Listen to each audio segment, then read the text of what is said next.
नमस्कार. आजचा हा दिवस क्रमांक 150. 1997 पासून महाराष्ट्राच्या पर्यटनावर काम करणाऱ्या मिहीर टुरिझमतर्फे मी सुधीर करंदीकर आणि आपण अर्थातच इतिहासाचा व पराक्रमाचा वारसा लाभलेले पराक्रमी पुणेकर. रिसेंट ॲक्टिव्हिटीज असा मी आपल्याशी विषय गेल्या 2-3 दिवसांमध्ये बोललेलो आहे. या रिसेंट ॲक्टिव्हिटीची अजून मी सुरुवात सांगायला केलेली नाही. कदाचित आपण वेबसाईटला गेला असाल आणि त्यामध्ये रिसेंट ॲक्टिव्हिटीजमध्ये मी काय म्हटलेलं आहे हे कदाचित आपण वाचलं देखील असेल, थोडाफार विचारही केला असेल. त्याच्याबद्दलचा आपण जो विचार केला असेल त्याच्याच आदानप्रदानमधून ह्याच्यामध्ये अजून काही वेगळ्या चांगल्या गोष्टीसुद्धा आपण लोकांसमोर मांडू शकतो, याच्यावर माझा विश्वास आहे. थोडंसं आपल्याशी आज बोलताना चष्मा अशाकरता लावलेला आहे की प्रतिभा बऱ्याच वेळेला आपल्याला वाचन करून दाखवत असते, तसे काही मुद्दे वाचण्याची आवश्यकता वाटली तर त्यासाठी म्हणून आहे. आणि ज्या रिसेंट ॲक्टिव्हिटीज मी ज्या म्हटलेल्या आहेत ह्या जसं म्हटलं की खूप सोप्या आहेत आणि खरं म्हटलं ते यश देणारे आहेत. कुठेही कसंही जरी चुकलात तरी चूक होणार नाही अशी त्याची सगळ्या प्रकारची मांडणी आहे. म्हणजे जसं आपण कोलंबसाबद्दल पण म्हणतो की तो भारत शोधण्यासाठी निघाला होता, रस्ता चुकला आणि तो अमेरिकेला जाऊन पोचला आणि त्यांनी अमेरिकेचा शोध लावला असं आपण म्हणतो. म्हणजे कोलंबसनी चूक केली तरीसुद्धा इतिहास घडला ही वस्तुस्थिती आहे ना. मग तेच महाराष्ट्र पर्यटनाला आहे की ज्या काही गोष्टी मी सांगण्याचा प्रयत्न करतो त्याच्यामध्ये आपण चुकलोत तरी देखील आपला कुठेही तोटा होणार नाही. कदाचित त्याच्यामधून एक नवीन एखादी गोष्टसुद्धा निर्माण होऊ शकते किंवा आपल्या लक्षात येऊ शकते. एवढी विविधता आणि एवढं त्याच्यामध्ये ज्याला आपण लवचिकता आपण म्हणतो ती लवचिकता त्याच्यामध्ये आहे. त्यामुळे आपण चुकण्याची कुठेच त्याच्यामध्ये शक्यता राहत नाही. सब्जेक्ट टू आपला भाव त्याच्यामध्ये कशा प्रकारचा आहे. आणि म्हणून हा सगळा जो भाव आपल्याला आपल्या मनामध्ये आणायचा आहे तो आपल्याला आपला समाज समृद्ध करायचा आहे. मला एखाद्या ठिकाणी काय बघण्यासाठी जायचं आहे हा भाग दुय्यम आहे.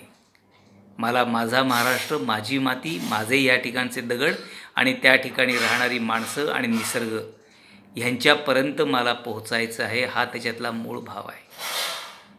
आणि असा जेव्हा आपण भाव घेण्याचा प्रयत्न करतो तेव्हा त्याला विविध उद्दिष्ट द्यावी लागतात आणि त्या विविध प्रकारची उद्दिष्ट दिली की त्या प्रकारचं आपलं भावविश्व तयार होतं आणि ती उद्दिष्ट आपल्याला ह्या काळामध्ये चांगल्या पद्धतीने लोकांपर्यंत पोचवायची आहेत. आणि हे सगळं करण्याची आवश्यकता मी जे म्हणतो ही येती 50 वर्ष, 100 वर्ष, 20 वर्ष एवढ्या मोठ्या कालावधीसाठी नाही. अगदी 5 वर्षामध्ये देखील आपण आपल्या महाराष्ट्राचं चित्र अतिशय चांगल्या पद्धतीने उभं करू शकतो, एवढी त्याच्यामध्ये क्षमता आहे.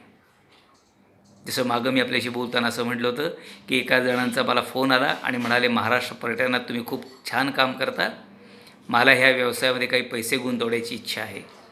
आणि मी त्यांना विचारलं होतं की किती पैसे आपण गुंतवू शकता. तेव्हा मला म्हणाले ते की 2 कोटी रुपये मी गुंतवू शकतो. आणि त्यावेळेस मी त्यांना असं म्हटलं होतं की 2 कोटी रुपये तुम्ही मला द्यायचे आणि मला पैसे दिलेले आहेत हे विसरून जायचं.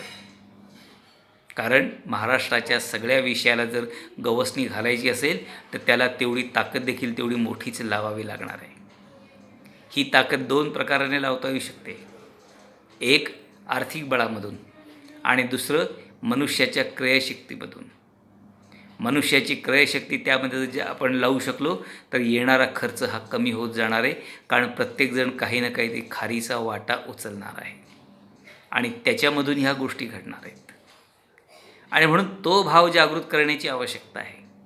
आणि हे जेव्हा भाव जागृत करायचं असं मी जेव्हा म्हणतो तेव्हा साधारणतः 18 मी वेगवेगळ्या प्रकारच्या ॲक्टिव्हिटीज किंवा विचाराला चालना देणारे मुद्दे त्यात आणलेले आहेत.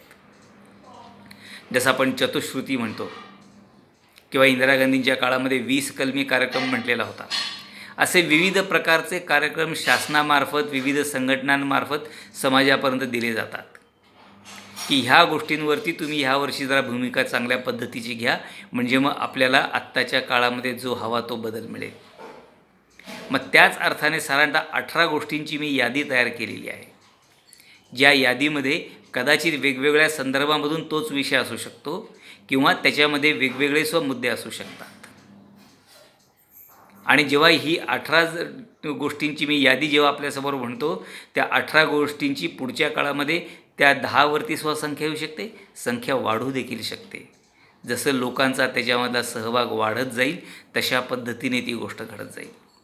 आणि म्हणून ती यादी काय काय असू शकते, या 2-3 मिनटामध्ये काही मला त्यातली नावं सांगता येईल, ते मी नाव सांगण्याचा प्रयत्न करणार आहे आणि पुढच्या काळामध्ये एक एक विषय आपण घेणार आहोत.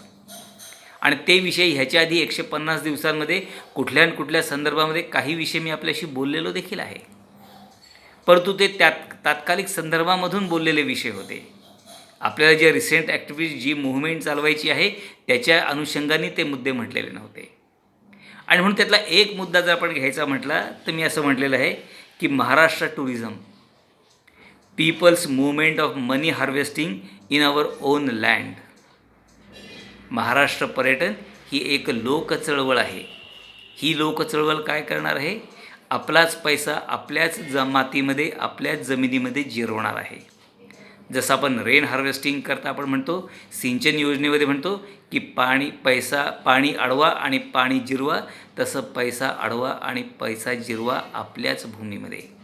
असा एक त्यातला मुद्दा आहे. हा मी थोडासा मागे आपल्याशी बोललेलो आहे. त्याच्याबद्दलचं सविस्तर आपण एक एक मुद्दा घेऊन आपण बोलणार आहोत. दुसरा मुद्दा आहे Maharashtra tourism, people's movement of lord Shrikrishna, initiate in his Gokul 5000 years back. हे श्रीकृष्णाने जे 5000 वर्षापूर्वी जनआंदोलन गोकुळामध्ये केलेलं होतं, त्या गोकुळाच्या आंदोलनाचीच ही पुनरावृत्ती आहे.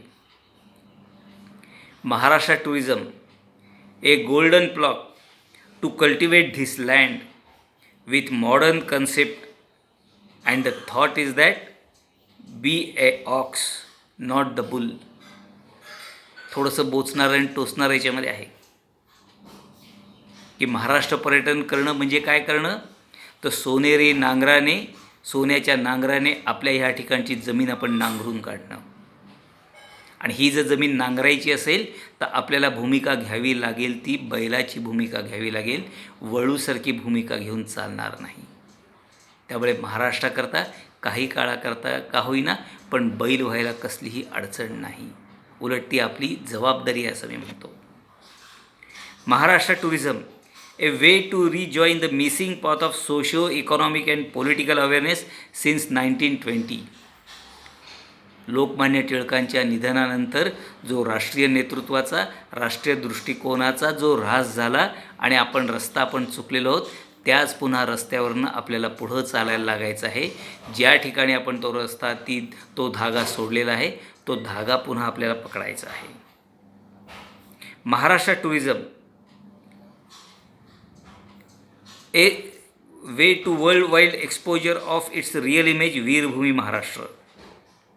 महाराष्ट्र पर्यटन म्हणजे काय आहे, तर वीरभूमी महाराष्ट्र ही जी आपली ओळख आहे, जी आपण कुठेतरी विसरलेलो आहोत, ती जगासमोर मोठ्या ताकदीने आणण्याची ही मुवमेंट आहे असं म्हणायला हरकत नाही. Maharashtra tourism, a tool to launch the satellite Veerbhumi Maharashtra from the station Pune.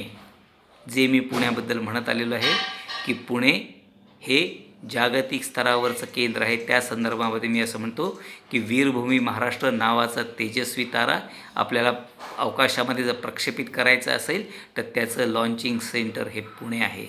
जसं श्रीहरिकोटामधून आपण विविध प्रकारचे सॅटेलाईट्स अवकाशात पाठवत असतो, तसं हे पुणे हे सेंटर आहे. Maharashtra tourism, a ultimate arrow to overcome the world wide problem of terrorism. ह्याच्याबद्दल मी थोडंसं बोललेलं आहे, पुन्हा परत त्याबद्दल आपण बोलू. Maharashtra tourism, a good conductor of thought with no transmission lost to change the world. Maharashtra पर्यटन हे अत्यंत ज्या पद्धतीने तांब्याची तार असते, ज्या तारेमधून विद्युत प्रवाह जात असतो, त्या पद्धतीने विचारांचा प्रवाह आपण ह्याच्यामधून आपण पाठवू शकतो, एवढी मोठी ताकद त्याच्यामध्ये आहे. Maharashtra tourism, really its away some Shivdhanushya of the generation next. Maharashtra पर्यटन हे आगामी काळामधलं एक शिवधनुष्य आहे. अशा आपण 9 मुद्द्यापर्यंत आपण येऊन पोहोचलेलो आहोत.